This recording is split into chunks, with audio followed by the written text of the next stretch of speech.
So, Starbow game, yet again another round of 32 in the 6th ESL Starbow tournament. Spawning down into the bottom right-hand position of, the top right-hand position of Texas as the purple Zerg player. It's WhiteRabbit.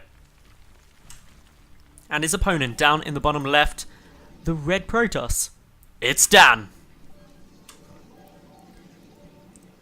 And other than that, things looking fairly cool. It looks like Dan opting to go for a quick expansion of some variety. Taking expansions in Starbow is really rewarding. And the reason for that is because of just how much additional income you're going to be generating from these. You get more income every time they go back. I believe you get 8 minerals per trip. Yeah, you do. So 8 minerals, that's more than you get in a gold base in standard StarCraft 2. So even people who rush down that golden habitation station don't get this amount of money. So of course getting the additional mineral patches, super helpful. Only 1 gas as well, which is worth knowing, but you can put 4 drones into the gas there. For the moment, Forge coming down, so this very well could be a cannon rush now. It is an effective, viable strategy in Starbow, just as it is in StarCraft 2. And up against the hatch first from WhiteRabbit could be devastatingly effective.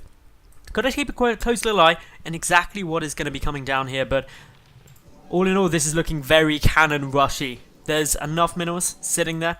The probe making its way forward, and Overlord coming in too. Going to see the probe and may trigger alarm bells. Are we going to see any drones get pulled off? For the moment, no.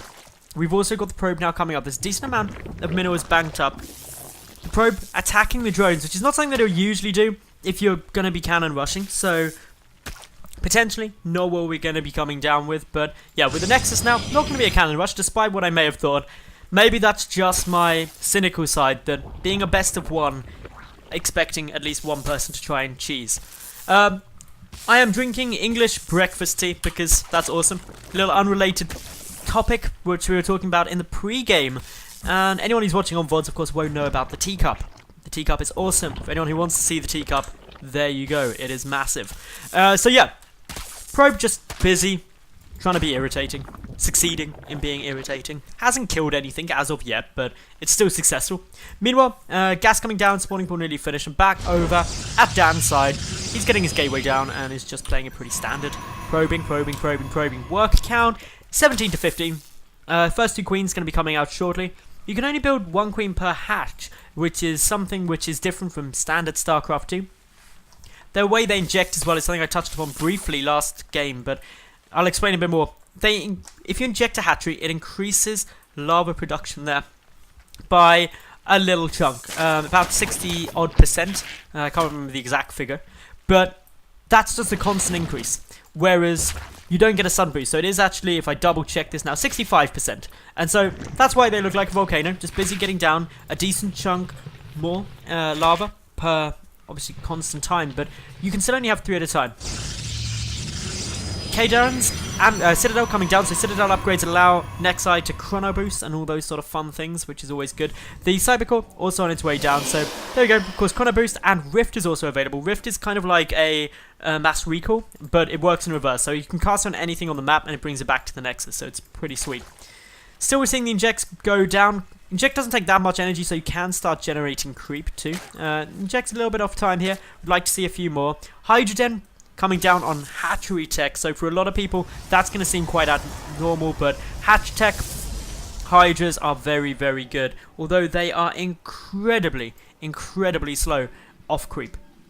Twilight Council is also on its way down here at the moment for Dan, so he's just teching up nicely. Got to wait and see what that's going to be coming down from. He's also getting out his first Dragoon. Getting down that first Dragoon, of course, is just where you can start poking and prodding and generally being a little bit annoying. Dragoons are Assault Strider, so like Stalkers in StarCraft 2, except they deal a bit more damage and they're just a bit of a pain, really. So yeah, Dragoon comes out, going to start chipping away at stuff. One thing we can note here for anyone who's not seen Starbow before is they did explosive damage, and what that means is they deal bonus damage to armored, or just full damage to armored and reduced to medium and light. Over at WhiteRabbit's side, we're seeing down that lair. We're seeing a hatchery come down too. Getting additional hatcheries, critically important. Macro hatches, essential in Starbow. Because you can only have 3 larvae at a time at each hatchery, and only 1 queen per hatchery, getting down additional ones is very important. Stalker coming out along to basically help this Dragoon. Stalkers have Blink as standard with the latest patch of Starbow. They also have increased range, so they're a bit more viable. There's something we didn't see too often. In terms of damage output, just for those wondering, as a little bit of lag seems to be occurring. Not quite sure what's going on there, but yep, all seems to have fixed up nicely. Stalkers deal 7 damage per hit, whereas Dragoons deal 20. Their weapon speed obviously is pretty similar, so Dragoons deal a lot more damage. Stalkers are more of a harassment style unit as opposed to something looking to do mass damage. Drone count, getting a bit more healthy, up to 37, 38 probes on the other side. Robotic facility being added into this. Getting down, of course, the Twilight Council allows you to go up into Templar Archives. Templar Archives critical because that's what allows you to get down Warp Gate tech, so very important there. +1 weapons on its way, as well as a Lurker Den morphing in at the moment for WhiteRabbit. Lurkers, an upgraded form of Hydralisks when burrowed, deal tons of damage, and so that's always really fun. So, someone in chat actually saying about 2-base Lurker being really strong, and that could be what we're going to be seeing here. We do have the Robotics Bay though, coming down. No Colossi in Starbow. Instead, you've got Reavers. Reavers do tons of damage, but are really slow, so you'll often see them accompanied by a War Prism just to bring them across the map. 1 Proxy Pylon discovered, gonna get taken down. Not as terrifying as it was, or it is in StarCraft 2, because obviously Warpins are a lot more rare, but still something you don't really want. We are seeing these Hydras ever so slow off creep, but slowly working through that pylon, just trying to get it down. But Stalkers coming in, ready to go for a ninja move up into the main base. They can start dealing some nice damage. They don't hit too hard. Their attack speed pretty decent, so are going to start chipping away at some of these overlords. They will get a good scout of the Lurker Den. A couple of Hydralisks are coming through with Blink, just so potent. Meanwhile, down the front, 1 Stalker just chipping away at anything it can find. We do have the Observatory on its way down, and that's going to allow for it's actually finished now. It should be somewhere. Where is it? Observatory, where are you? Where are you hiding? There we go, it's right on my nose. So yeah, that's just busy allowing to observers to come out, which of course critical unit. We still have these Stalkers poking, prodding around. Blink Stalkers incredibly useful in Starbow, so just got to keep a cool eye on it. We do have Singularity Charge coming down, for those of you who don't know, increases range of Dragoons by 2. So it makes them hit a little bit further. First Reavers, just starting to get queued up. Note that they're starting to produce their Scarabs, which allows them to do damage. They cost 15 minerals each, but they deal a ton of damage per hit. First few Lurkers, just making it out onto the field now. No 3rd base as of yet, just getting started in production for WhiteRabbit. Meanwhile, a 3rd already on its way down for Dan.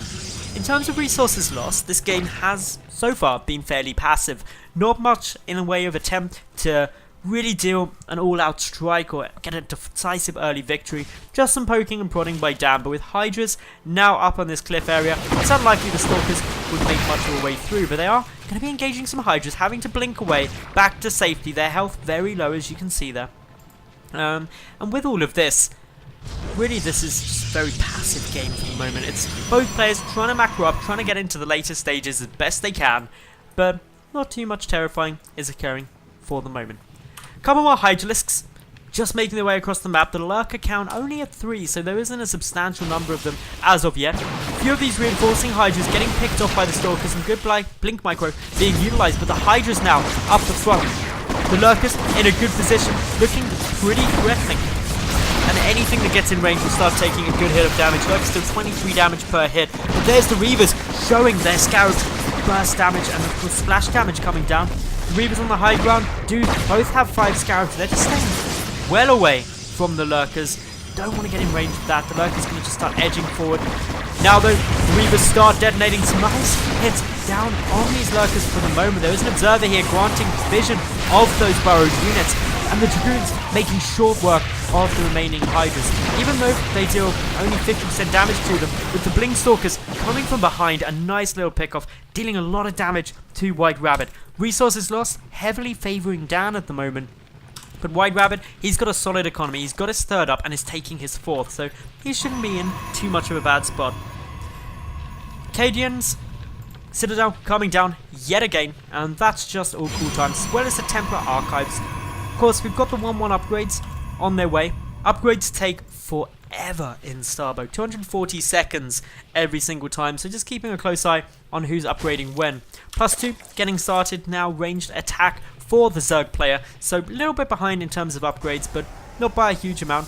+1 armor About 50 seconds through, we've got a War Prism coming down now. Note the Plasma Charge hasn't yet been researched. That increases the damage done by Scabs by 20. It's a really important upgrade if you go into the really late game. But War Prism's just essential to move those Reavers about. A couple of Stalkers coming in, finding the 4th base, while the 3rd is also going to be sieged. A couple of Spores and Spines up on the high ground. Really important high ground advantage. If you're attacking up a cliff, you get 50% hit chance, so it can make a massive difference to any engagements. But these two Reavers up on the high ground making short work of a lot of these units, but the Hydralisks taking out those Reavers, unable to do so as of yet. For the moment, the Dragoons just chipping away at anything that may be getting in their path. The Hydras, as they diminish in number, become a lot less threatening. The Dragoons not able to go really head-to-head up against those Hydras. There's still some really nice damage coming through here by down. Those Reavers just taking out pretty much everything. With the Spines going down, the Blink Stalkers are unfortunately dying up here. A lot of Lurkers coming through. That is one dead Stalker. But regardless, a decent number of Zealots, a decent number of Dragoons and these Reavers will take out this 4th base very quickly. That will put Dan back on equal bases, and that's really where he wants to be. He wants to make sure that his opponent's economy isn't getting too quick and too strong. 37 workers up against 50 plus, so definitely Dan feeling quite happy there. Losing some reinforcements though as they come running past these Hydralisks. Need to be a bit cautious. The Reavers getting a lot of damage from those Lurkers to go down. That's a big loss there for Dan. Not something that he really would ever want. Double upgrades now coming down too, so that's the 2-1 upgrades plus 2 on its way out here for WhiteRabbit. WhiteRabbit is in a little bit of difficulty. He's going to be contending with Storm fairly soon, which is not something he wants. Warp Gate tech is now being researched. Warp Gates, of course, work slightly differently. If I'm not mistaken, they have a 10-second cooldown, and the warping time is a bit longer. So it's not a super effective upgrade that you have to get every single game, but rather one that will come down to player preference. So regardless, we'll be seeing a couple of these gateways morph in fairly soon, and that's going to allow for some quick High Templar production. Reavers still getting pumped out at a fairly quick rate, just making sure that obviously you've got that big damage output when you need it. A couple of additional gateways still producing High Templar and Dragoons at the moment. Neither of them warping in as of yet to Warp Gate, so got to keep a close eye on when we're going to be getting that. But back over at WhiteRabbit's side, we've got a few more Lurkers on their way through. No more macro hatches for the time being, but actually WhiteRabbit's doing an okay job of spending his resources. Dan, on the other hand, has got a large amount of minerals banked up. He's got to make definitely sure that he's keeping a good eye on his macro, and he is starting to spend more of it now as those High Templars are coming through. We've got plus 2 on its way, as well as some Dark Templar also on their way. Dark Templar also come out from a Templar Archives. You don't need a Dark Shrine as a separate structure, so you can get a decent amount of harassment on its way. Warp Gate tech, even though now researched, isn't being used as of yet. 1DT happily starting to chip away here. There's a couple of Lurkers, but I'm not sure if they'll actually hit the DT. It looks like their splash will. Something to be very cautious about, but the War Prism quickly picks up those units, gets straight out of there. The Hydras, even though they do have Muscular Augments, Hydra Speed researched, it's not going to be able to get away to safety. Up on the top though, Dan coming for a counterattack towards this 4th base. He wants to try and shut that down quickly before the 3rd is rebuilt. And he's moving in with a lot of stuff. The Reavers probably going to get dropped down once they feel safe. But with so many Lurkers here, the Dragoons could be in trouble. They back away very quickly. Big Storm comes down onto that ramp. Remember, attacking up a ramp loses about 50% of your hit chance. So not something that you definitely want to have. More massive storms coming down. Those Hydras getting annihilated. And the 4th hatchery is going to die.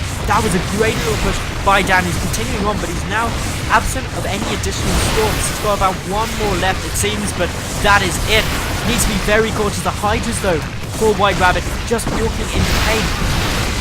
They will go down, but they took a single Reaver with them before they died, as well as a good number of those Dragoons. But DTs making their way in. A single Overseer is on the map, but it's down in the 3rd, so it's not going to be back in time in order to deal with these DTs, which still deal 46 damage per hit.